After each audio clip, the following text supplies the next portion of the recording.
নমস্কার বন্ধুরা, মিলন হবে কতদিনের এক জমজমাট পর্বের রিভিউ নিয়ে তোমাদের সামনে আমি চলে এসেছি। তোমাদের কাছে রিকোয়েস্ট যে এত ভালো একটা ধারাবাহিকের পর্বগুলোর রিভিউ অবশ্যই তোমরা দেখো। তো শুরুতেই যেটা দেখা যাচ্ছে যে গোড়া তো বলছে আমার হয়ে গেছে, নিন এবার আপনিও খান, এই বলে গোড়াও কিন্তু এলাকে খাইয়ে দিচ্ছে। তো সবাই তো তাকিয়ে আছে, আর গোড়ার এলাও দুজন দুজনের দিকে তাকিয়ে আছে। মামা বলছে যাক বাবা, সব নিয়ম রক্ষা হলো, এক পাত্রে খাওয়াও হলো, আবার দুজন দুজনকে খাইয়ে দেওয়াও হলো। ঈশা বলছে এবার তো ভালোবাসা পুরো উতলে উঠবে, আর দুজনে তো লজ্জা পেয়ে গেছে। এবার সবার খাওয়া দাওয়া হয়ে যায়, এবার বড়রা খেতে বসবে। তো এলা এসে বলছে দাও এবার তোমাদেরকে আমি খাবার বেড়ে দিচ্ছি। এবার খাবার বাড়তে গিয়ে দেখে খাওয়ার পাত্র প্রায় ফাঁকা। বলে এ কি, এই পাত্রগুলো তো ফাঁকা, তোমরা কি খাবে?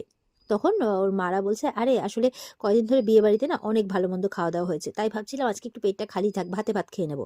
তখন গোড়া বলছে কোনো ভাতে ভাত খাওয়া চলবে না। তখন দেখা যাচ্ছে গোড়া অনেকগুলো খাবার অর্ডার করেছিল, ক্রিস সেগুলো নিয়ে এসছে। তো বলছে যে এসব কি? তখন বলছে না মানে মানে সবাই সবার কাছে লুকোচ্ছে, গোড়াও বুঝতে পেরেছে ব্যাপারটা কিন্তু প্রকাশ করছে না। তো বলছে যে না আসলে প্রথমবার আসলাম, তো তো খালি হাতে এসেছি, তাই ভাবলাম কিছু আনিয়ে নিই।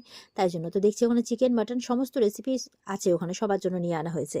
তো এটা দেখে কিন্তু এলা বেশ বুঝতে পেরেছে। তো মনে মনে বলছে আপনি তো আমার বাড়ির জন্য বাড়ির অবস্থা বুঝে সমস্ত কর্তব্য করে যাচ্ছেন মিস্টার বোস, কিন্তু উম, তা বলে আপনি আরেক মুখে আমাকে ডিভোর্স দেওয়ার কথাও বলছেন। আপনার কোন রূপটা সত্যি বলুন তো? আমাকে এবার হসপিটালের রহস্যটা কি হয়েছিল ওই দিন আমাকে এটা জানতেই হবে, তাই বলছে। এদিকে সবার খাওয়া দাওয়া হয়ে গেছে, ঘুমিয়ে পড়েছে। এবার গোরা ঘরে নিজে নিজেই বকছে যে কেসটা কি, রহস্যটা কি, ব্যাপারটা বুঝতে পারছি না তো। হসপিটালে ওই দিন মৈনাক এই এলাবসের জন্য মরতে গিয়েছিল, আজকে আবার এই বোধিসত্ত্ব একই কাজ করতে গিয়েছিল, যদিও বা নাটক করছিল তবুও মরতে তো গেছিল। তো এই এলাবস কি সবার ব্রেন ওয়াশ করে রেখেছে? সত্যি আমারও মাথাটা খেয়েছে। এ কি যে না, কি যে আমার জীবনে জড়িয়ে পড়লো আর আমার জীবনটা একদম শেষ করে ছাড়লো। আমি না পারছি গিলতে, না পারছি ফেলতে, কি যে করি এমনটা ভেবে যাচ্ছে। ওদিকে এলে এসছে ঘরে, আর এই কিন্তু নিজের মতো বকেই যাচ্ছে। না মানছি, আমাকে ড্রাগ কেস থেকে বাঁচিয়েছে, আমার পরিবারের সম্মান বাঁচিয়েছে, কিন্তু হ্যাঁ আমারও আমারও এটা ওই ঋণ শোধ ছাড়া আর কিচ্ছু নয়। তখন এলা করছে, বলে আপনি, বলে আপনি কাকে এত এক্সপ্লেনেশন দিচ্ছেন, ঘরে তো কেউ নেই। ও নিজেকেই নিজে দিচ্ছেন বুঝি? বলে আপনি এখানে কি করছেন আর চুপ করে আমার কথা শুনছিলেন? এটা ঠিক নয়। তখন বলছে যে এটা আমারই ঘর। বলে ও আচ্ছা, হুম। বলে আমি তো আর আপনার মতো হিংসুটে নই। তখন গোরা তাকাচ্ছে যে আমার ঘর, আমার বালিশ, আমার বিছানা, আমার সোফা এরকম করব? আপনি আমাদের বাড়ির অতিথি, আর আমাদের কাছে অতিথিরা নারায়ণ। দুপুরবেলা নিশ্চয়ই বুঝতেই পেরেছেন।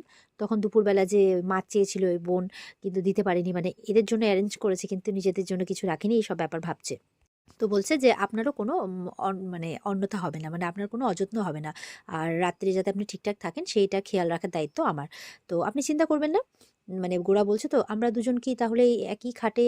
এলা বলছে না ঘুমাবো না, আপনি ওপরে ঘুমাবেন আমি নিচে। বলে না না এটা হতে পারে না, আমি নিচে ঘুমাচ্ছি আপনি ওপরে ঘুমুন, তখন আপনি নিচে ঘুমিয়ে জ্বর বাঁধাবেন, আর আমাকে তখন সারা রাত জেগে বসে থাকতে হবে। না না আমি পারবো না।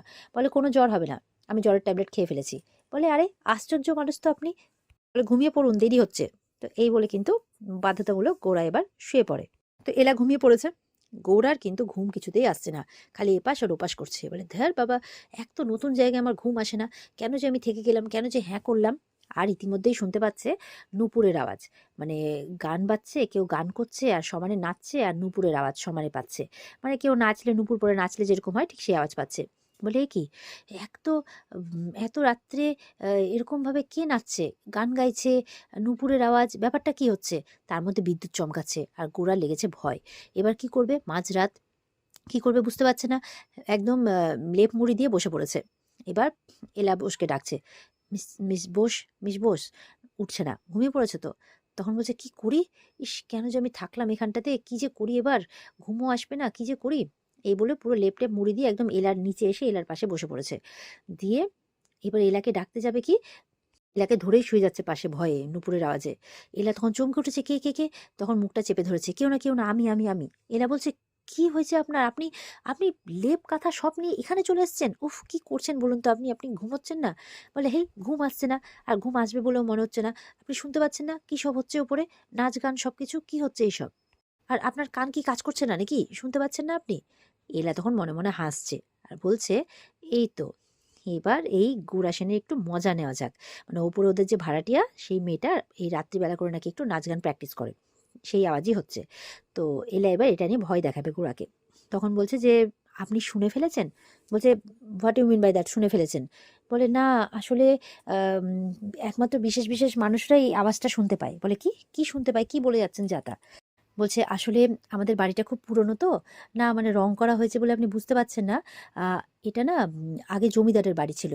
তো ওপরে ওপরে যে আপনি নাচ গান শুনতে পাচ্ছেন, ওটা অ্যাকচুয়ালি নাচমহল ছিল। তো ওখানে অনেক নর্তকীরাই নাচ গান করতো। তো পূর্বপুরুষদের কাছে শোনা আর কি। বলে কি শোনা? বলে না না থাক, আপনি বিশ্বাস করবেন না। বলে না না বলুন বলুন, আমি শুনছি।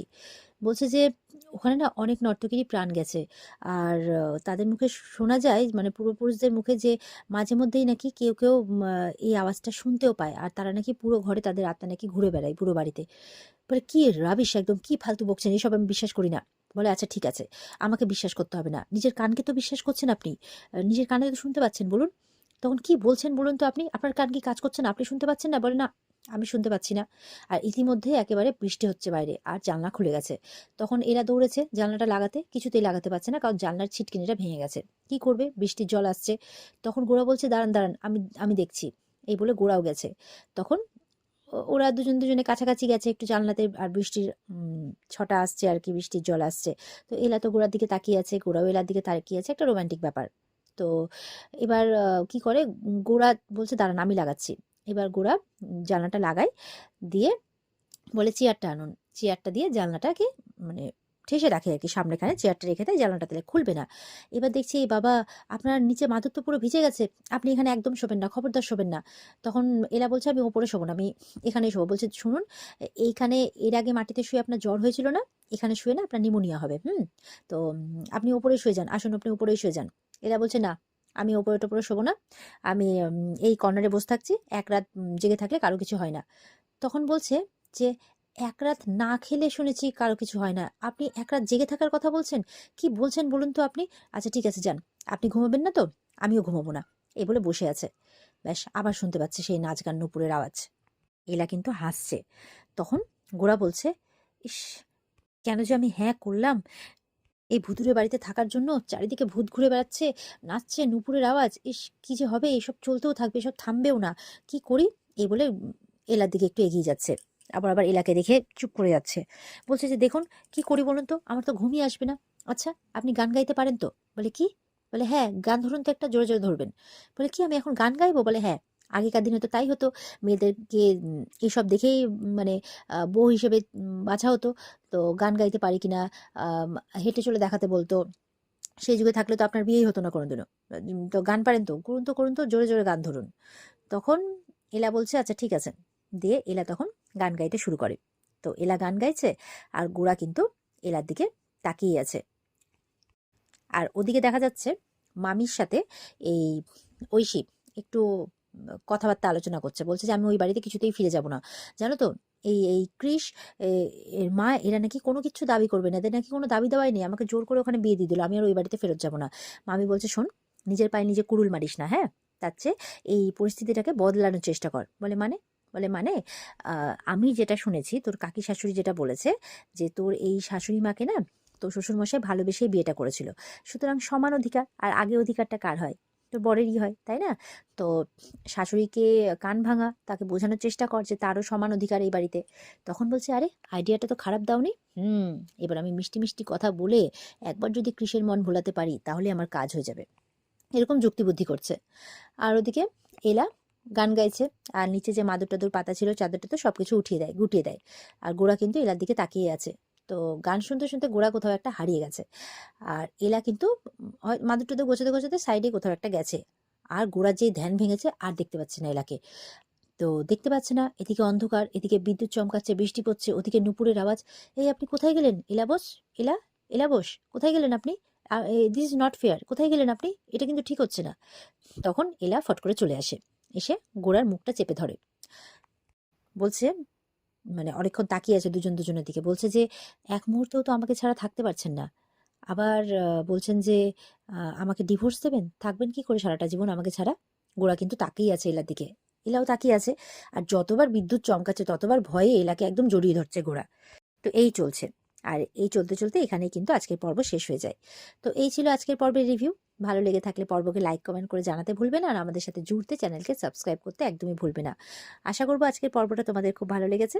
যদি ভালো লেগে থাকে তাহলে লাইক কমেন্ট করে জানাবে, আর বেশি করে এই পর্বটা দেখবে, আর বিস্তারিত দেখতে অবশ্যই স্টার জলসার পর্দায় চোখ রাখবে। টাটা।